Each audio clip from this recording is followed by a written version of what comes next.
Olá, minhas amigas e meus amigos, tudo bem com vocês? Eu sou Gustavo Eugênio do CGE Consultoria e Estudos Jurídicos e hoje eu vou conversar com vocês mais uma vez sobre uma profissão do nosso dia a dia que nós sempre nos deparamos com ele.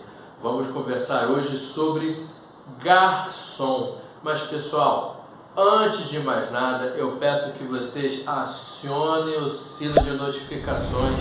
Peço também que vocês dêem um like nesse vídeo e compartilhem esse vídeo para que outras pessoas também tenham acesso a esse conteúdo de direito do trabalho.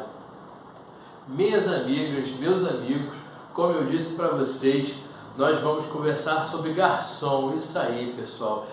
Esse personagem, esse funcionário que nos atende muitas e muitas vezes na nossa vida.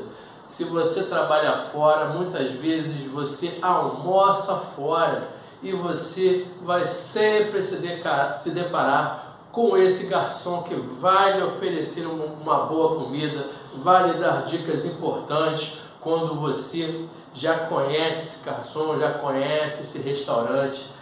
E o garçom, como também até outros funcionários de bares, restaurantes, hotéis, motéis e vários outros estabelecimentos, casas noturnas, até porque não buffet, o funcionário garçom, ele tem várias características e vários direitos ligados à CLT e ligados à Constituição Federal. E você, como advogado de restaurante, advogado de bar, advogado de hotel e também, por que não, advogado do próprio garçom ou de funcionários e empregados similares a esse tipo de empregado, você precisa conhecer todos esses direitos.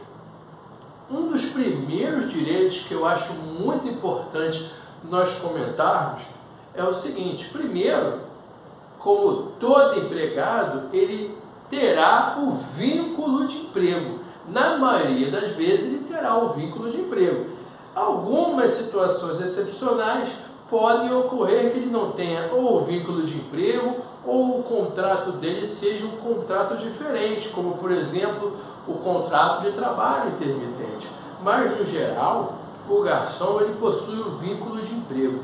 E a partir desse momento que o garçom ele possui o vínculo de emprego, você vai perceber que esse vínculo de emprego acarretará tanto para ele, quanto para o bar, quanto para o restaurante, para o empregado, algumas características. E uma das primeiras características que eu quero passar para você é a integração das gorjetas. Porque quando você for olhar lá no artigo 457 caput da CLT, ele vai falar lá, a gorjeta ela faz parte da remuneração.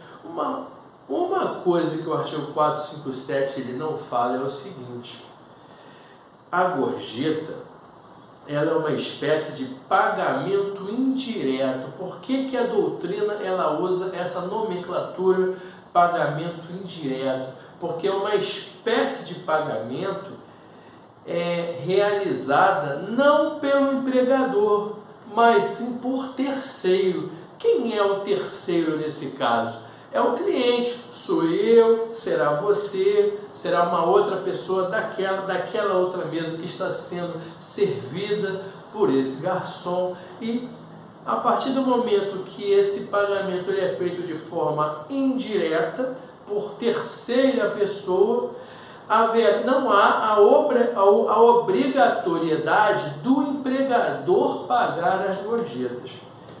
O empregador, o restaurante, o bar, ele é obrigado a pagar o piso salarial, ele é obrigado a pagar o salário do empregado. A empresa só é obrigada a pagar o salário do empregado. Agora, as gorjetas, a empresa ela não é obrigada.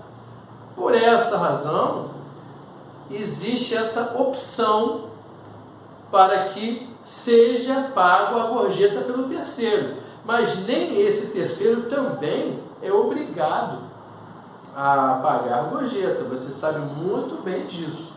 Mas é comum aqui no Brasil se pagar a gorjeta. Não é nada obrigatório, como em outros países, por exemplo, nos Estados Unidos, a gorjeta ela é obrigatória, ela não é algo legislado, mas a cultura americana obrigou nós, clientes, a pagarmos a gorjeta. Até porque lá nos Estados Unidos, diferente daqui, não existe esse salário base. O garçom, a garçonete nos Estados Unidos, ela não recebe esse básico. Ela vive das gorjetas. Como esses funcionários de restaurantes, eles vivem das gorjetas, culturalmente criou-se uma regra, criou-se uma obrigatoriedade do pagamento das gorjetas, que na realidade são dessas gorjetas que é a remuneração, que será o salário desse garçom e dessa garçonete. Aqui no Brasil não tem obrigatoriedade, mas é comum que nós paguemos essa gorjeta. E essa gorjeta irá integrar o salário na remuneração do empregado. Aí o que você vai perceber ali? Essa integração ela vai refletir em eventuais horas extras, ela vai refletir em eventual horário de trabalho extraordinário, né? Lá na hora do recolhimento pelo empregador do FGTS haverá essa integração, porque a média das gorjetas ela deverá ser anotada na CTPS, conforme prevê o artigo 29 da CLT. Vai constar ali o salário do empregado e deverá constar também a média dessas gorjetas. E a média dessas gorjetas, por ela fazer parte da remuneração do garçom, do empregado, será esta que será a base, essa média será a base para a integração nessas outras verbas. Você pode perceber que a partir do momento que eu estou falando que essa integração será incorporada e ocorrerão reflexos nessas verbas, como eu falei, hora extra, noturno, FGTS, automaticamente você já raciocina o quê, minha amiga e meu amigo?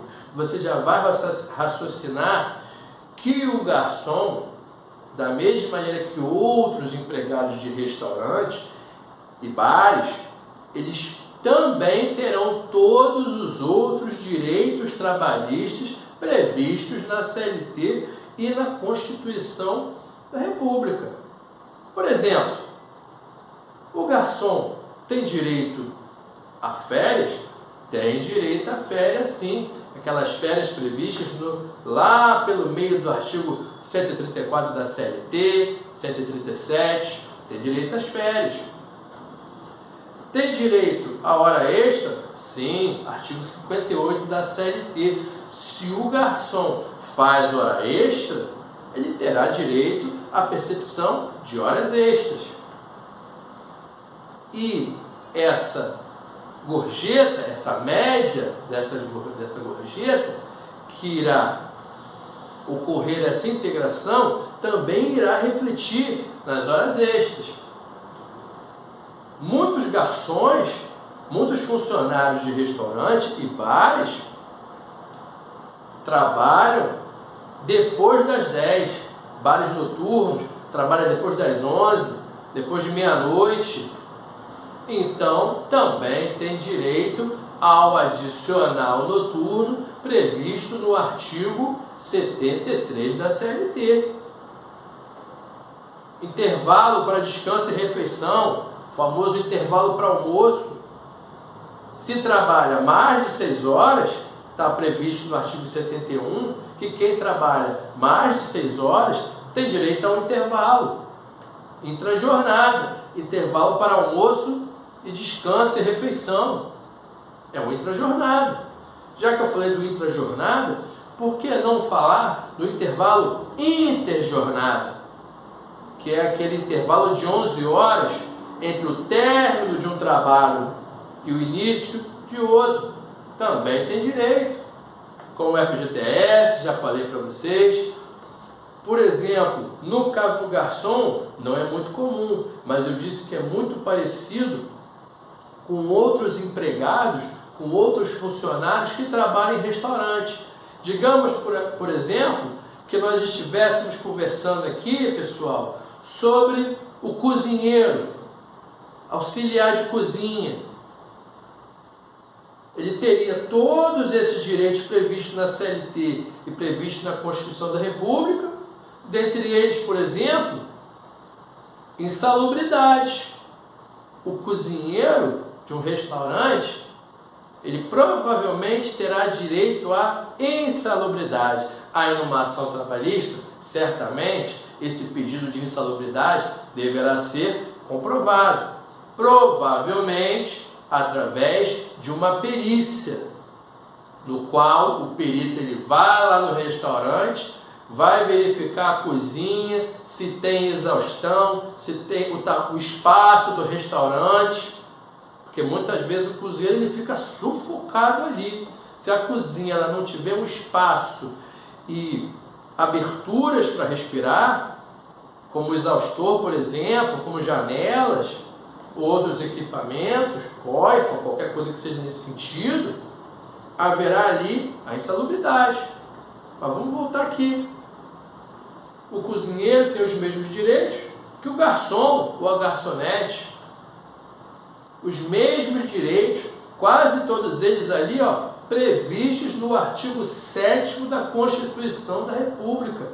Aqueles 20 e poucos incisos ali, quase 30 incisos, se eu não me engano. Se eu não me engano, são 29 ou 30 incisos. Ali no artigo 7º da CLT, dos direitos sociais. São direitos dos trabalhadores urbanos e rurais. Aí começa lá. Salário mínimo, FGTS, seguro-desemprego, adicional noturno, férias proporcionais, aviso prévio, aquela história toda, adicional de periculosidade, insalubridade, auxílio, licença maternidade, todos aqueles incisos do artigo 7º da CLT, que também são os mesmos direitos aqui, do garçom. Então você precisa conhecer o artigo 7º, precisa ir mais a fundo da CLT, da Constituição da República, precisa ir mais a fundo quando você tiver, seja como advogado do autor ou o advogado do réu, de um restaurante, de um bar, conhecer essas características do artigo 457, caput seus parágrafos. O parágrafo primeiro, ele ressalta essa integração, só que ele já ressalta essa integração não falando de gorjeta, ele fala de gratificações e comissões. Está ali, tá na mesma cesta ali.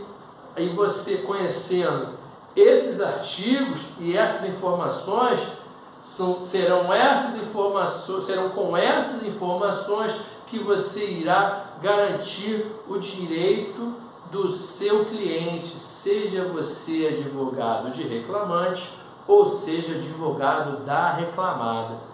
Tudo bem, meus amigos e minhas amigas? Eu espero que vocês tenham gostado desse tema, gostado desse vídeo.